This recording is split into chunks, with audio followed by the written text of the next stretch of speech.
Hi guys. आज हम बात करने वाले हैं स्वामी विवेकानंद।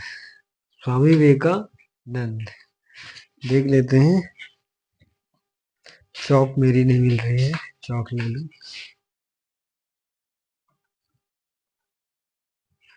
चौक ले लिया है फिलहाल।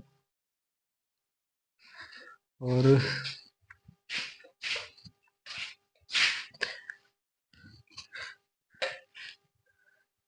क्या होगा कि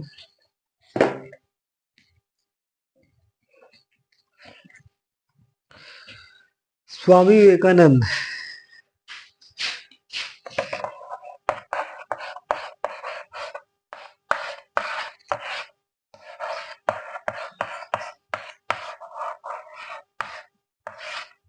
स्वामी विवेकानंद हम बात कर रहे हैं किसकी? स्वामी विवेकानंद, जिनका जन्म 12 फरवरी 12 फरवरी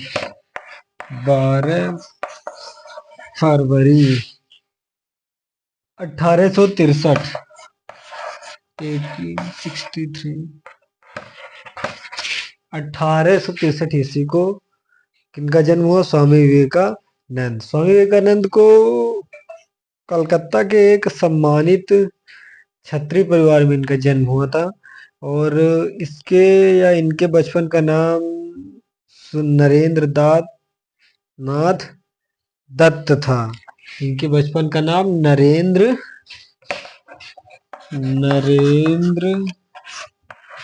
नाथ दत्त।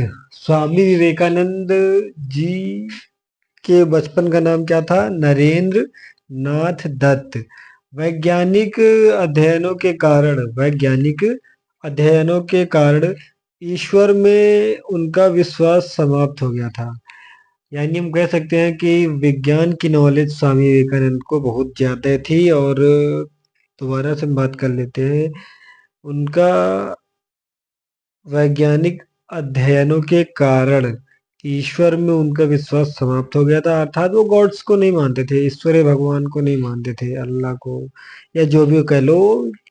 वैज्ञानिक, वो तार्किक व्यक्ति थे। स्वामी विवेकानंद एक तार्किक व्यक्ति थे। वो वैज्ञानिक विज्ञान में यकीन रखते थे। उन्हें पता था कि इलेक्ट्रिक ट्रेन चल सकती है। वे बहुत समय तक नास्तिक बने रहे। वे कौन? स्वामी विवेकानंद बहुत समय तक नास्तिक बने रहे, किंतु समाज की शिक्षाओं से वे अत्यधिक प्रभावित हुए। ऐसा नहीं है कि नास्तिक थे तो बस बोल दिए कि हाँ भाई नहीं मानते गॉड्स को, ईश्वर को नहीं फॉलो करते हैं। कई कारण हो सकते हैं तब इन्हें एहसास हुआ होगा कि गॉड्स है ही नहीं। आपने पी की मूवी देखी है? उसमें एक गाना होता है भगवान का घोड़ों की तरह मैं भी सर झुकाता हूँ। अर्थात भगवान मैं तेरे लिए सर झुकाता हूँ, लेकिन मेरे सामने प्रकट हो। क्यों? क्योंकि वो डरा रहता है। उसे लगता है कि उसने सुना होता है ना कि भगवान अब तो तेरी रक्षा भगवान ही कर सकता है, अब तो तेरी भलाई भगवान ही कर सकता है। तो वैसे ही पी की मूवी बहुत अच्छी मूवी है। वो एक मैसेज है पब्लिक के लिए, समाज के लिए। देख लेते हैं आगे। वे बहुत समय तक नास्तिक बने रहे, किंतु समाज की शिक्षाओं से वे अत्यधिक प्रभावित हुए। बात कर रहे हैं हम 1880 यानी 1880 ईस्वी में नरेंद्र नाथ की भेंट, अर्थात स्वामी विवेकानंद की भेंट स्वामी रामकृष्ण परमहंस। किनकी भेंट? स्वामी विवेकानंद की भेंट या मुलाकात स्वामी रामकृष्ण परमहंस से हुई। वे उनसे बहुत बातचीत किए और प्रभावित हुए तथा उनके प्रिय शिष्य, अर्थात आज की लैंग्वेज में स्टूडेंट बन गए, उनके शिष्य बन गए। उन्होंने कहा था, मैं एक ही ईश्वर को मानता था। कौन, किसने कहा था? स्वामी विवेकानंद ने कहा था, मैं एक ही ईश्वर को मानता हूँ जो सभी आत्माओं की आत्मा है। अर्थात स्वामी विवेकानंद ने क्या कहा? मैं एक ही ईश्वर को मानता हूँ, अर्थात मेरे लिए भगवान एक है, मेरे लिए गॉड फादर वन है, मेरे लिए ईश्वर अल्लाह एक है। इसके अलावा मैं एक ही ईश्वर को मानता हूँ जो सभी आत्माओं की एक आत्मा है, अर्थात जो सभी आत्माओं की एक आत्मा है और सबसे ऊपर है, यानी कि हाईएस्ट है। मेरा ईश्वर दुखी मानव है। मेरा ईश्वर दुखी मानव है, अर्थात मैं जिस व्यक्ति को दुखी देखूंगा या देखता हूं तो मुझे लगता है कि इस व्यक्ति के अंदर गॉड या फादर या ईश्वर जैसी कोई व्यक्ति या चीज है। इसे लगता है कि हाँ, ये ऐसा नहीं होना चाहिए था। क्यों? क्योंकि ये गॉड है। इसे लगता था उसकी गॉड के कुछ गुण होते हैं व्यक्ति में। स्वामी को क्या लगता है कि मेरा ईश्वर अर्थात मेरा भगवान दुखी मानव है। अर्थात मेरा भगवान कौन है? दुखी मानो। मैं जिसको दुखी देखूंगा उसको भगवान मानूंगा। ये कौन कह रहा है? स्वामी विवेकानंद। मेरा ईश्वर पीड़ित मानो है, अर्थात जो दबाया गया है, जिसके साथ गलत हुआ, अन्याय हुआ, धक्का हुआ, दलित है, कोई भी हो सकता है वो। मेरा ईश्वर हर जाति का निर्धन मनुष्य नहीं है। अर्थात वो क्या बोल रहे हैं कि मेरा ईश्वर हर जाति का निर्धन मनुष्य है। मेरा ईश्वर अर्थात मेरा भगवान, my father, my God father, हर जाति पर सिस्टम पर कास्ट, यानी कि हर जाति का निर्धन। निर्धन का मतलब होता है जो विदाउट मनी, जिसके पास पैसे की कमी हो, निर्धन मनुष्य है। स्वामी विवेकानंद क्या कहते हैं? मेरा ईश्वर निर्धन मनुष्य है, प्रत्येक जाति का, चाहे वो कोई भी हो, ब्राह्मण, क्षत्रिय, वैश्य, शूद्र एक्सेट्रा, जो भी अन्य हो। इसके अलावा स्वामी विवेकानंद 31 मई 1893, 31 मई 1893 ईस्वी को अमेरिका गए। स्वामी विवेकानंद 31 मई 1893 ईस्वी को अमेरिका गए। 11 सितंबर 1893, 11 सितंबर 1893 ईस्वी को शिकागो में उन्होंने सर्वधर्म सम्मेलन में अत्यंत प्रभावशाली सारगर्भित भाषण दिया। कौन? स्वामी विवेकानंद। स्वामी जी ने न्यूयॉर्क अमेरिका में वेदांत समाज की स्थापना की। स्वामी विवेकानंद, हम दोबारा से बात करना चाहेंगे कि स्वामी विवेकानंद 31 मई 1893 ईस्वी को अमेरिका गए। इसके अलावा 11 सितंबर 1893 ईस्वी को शिकागो में उन्होंने सर्वधर्म सम्मेलन, सर्वधर्म सर्वधर्म सम्मेलन, लोकेशन क्या है? शिकागो। लोकेशन है शिकागो। सर्वधर्म सम्मेलन,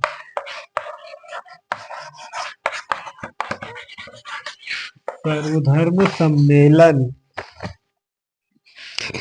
स्वामी विवेकानंद 31 मई 1893 ईस्वी को अमेरिका गए। इसके अलावा 11 सितंबर 1893 ईस्वी को शिकागो में उन्होंने सर्वधर्म सम्मेलन में अत्यंत प्रभावशाली एवं सारगर्भित, प्रभावशाली का मतलब जो दबाव, अच्छा भाषण हो, सारगर्भित भाषण दिया।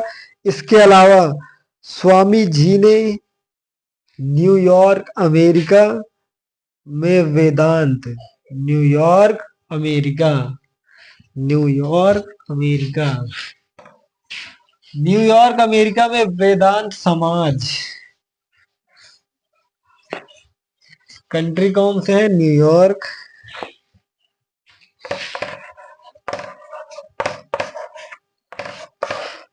और अमेरिका। समाज कौन सा है? वेदांत।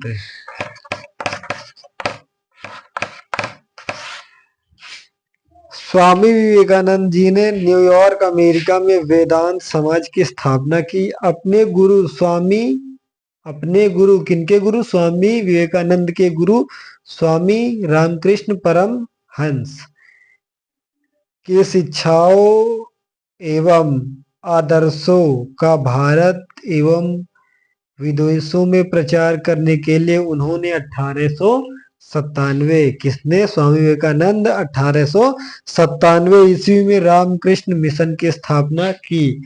रामकृष्ण मिशन, किसने? स्वामी विवेकानंद ने 1897 में रामकृष्ण मिशन रामकृष्ण मिशन की स्थापना की। किसने? स्वामी विवेकानंद ने 1897 ईस्वी में रामकृष्ण मिशन की स्थापना की।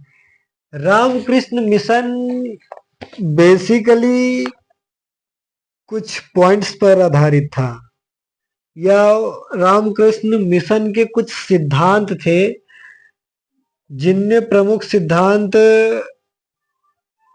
विभिन्न धर्मों में एकता का स्थान, विभिन्न धर्मों में एकता का स्थान, जैसे हिंदू में राम मंदिर, इसके अलावा मुस्लिम में कई सारे उनके गुरुद्वारे, चर्च और दरगाह होते हैं। सभी धर्मों को एक समान भगवान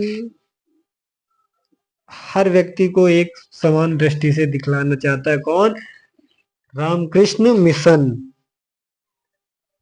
रामकृष्ण मिशन का विश्वास है कि विभिन्न मत एवं संप्रदाय मानव को एक ही गंतव्य स्थान पर ले जाते हैं। हिंदू, सिख, ईसाई आपस में है भाई भाई। सभी धर्मों का उद्देश्य एक लक्ष्य है, परंतु ईश्वर तक पहुंचने के साधन अनेक हैं। अर्थात ईश्वर एक है, रूप अनेक हैं। सेकंड सिद्धांत या सेकंड पर्पस क्या था रामकृष्ण मिशन का? हिंदू धर्म की महानता। हिंदू धर्म अत्यंत प्राचीन तथा आध्यात्मिकता पर आधारित है। उपासना पद्धति तथा संन्यास या समाधि द्वारा ईश्वर प्राप्ति संभव है। ये रामकृष्ण मिशन का दूसरा हिंदू धर्म की महानता का सिद्धांत है। तीसरा देख लेते हैं, हमारे पास क्या है? मूर्ति पूजा का समर्थन। हिंदू धर्म में मूर्ति पूजा का समर्थन विशेष देखने को मिलता है, बेसिकली अयोध्या उत्तर प्रदेश की नगरी में। इसके अलावा रायबरेली, गोरखपुर, वाराणसी जो काफी हिंदू धर्म के पूज्य स्थल है। इसके अलावा अन्य भी हैं। और मूर्ति पूजा का समर्थन हम देख सकते हैं कि हमारे यहाँ नवरात्रि होती है, जिसमें कई सारी मूर्तियां 9 दिन के लिए लाई जाती है, और उसमें व्यक्ति अपनी आस्था और पूजा से पूजा करते हैं, और 9 दिन बाद उसको अपना जहां पर स्थापित करना होता है गंगा जल में कर देते हैं। इसके अलावा अभी हमने देखा है गणेश पूजा में भी, भारत में भी कई सारा इसका रुझान देखने को मिला है। तरह तरह के रायबरेली, गोरखपुर, वाराणसी, इसके अलावा लखनऊ में कई सारी झांकियां देखने को मिली गणेश पूजा की। इसके अलावा रामकृष्ण मिशन ने मूर्ति पूजा का समर्थन किया। मूर्ति पूजा से आध्यात्मिक शक्ति की सरलता से विकास संभव है। अर्थात हम कह सकते हैं कि आध्यात्मिक शक्ति अगर आपको पाना है तो आप हिंदू धर्म को फॉलो कर सकते हैं। कुछ हद तक ये आपको इम्प्रूव कर सकता है आपको। सेकंड पॉइंट्स देख लेते हैं। ईश्वर की एकता पर विश्वास। अर्थात ईश्वर की एकता पर विश्वास।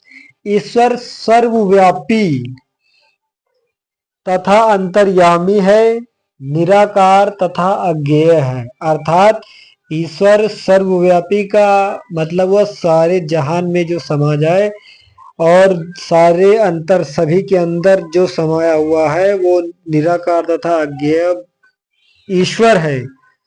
इसके अलावा पांचवा पॉइंट देख लेते हैं। पश्चिमी भौतिकवादी सभ्यता से सावधान। स्वामी विवेकानंद लोगों को पश्चिमी भौतिकवादी सभ्यता से सावधान किया। पश्चिम में जो भाई धर्म हो वो देख ले अपना, उससे सावधान किया। किसने? स्वामी विवेकानंद ने। अपने किसने बताया है?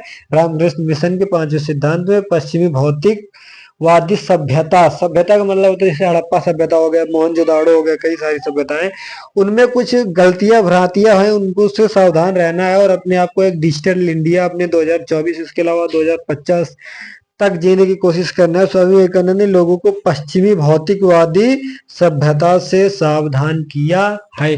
किसने? स्वामी विवेकानंद। ठीक है गाइस, मिलते हैं नेक्स्ट वीडियो में, तब तक के लिए अपने चैनल्स को सब्सक्राइब करें, लाइक करें और कमेंट्स में बताएं कि आपको किस टॉपिक पर अगला वीडियोस चाहिए। हम लाएंगे आपके लिए अच्छे से अच्छा कंटेंट और बेहतर से बेहतर वीडियो कम से कम समय में।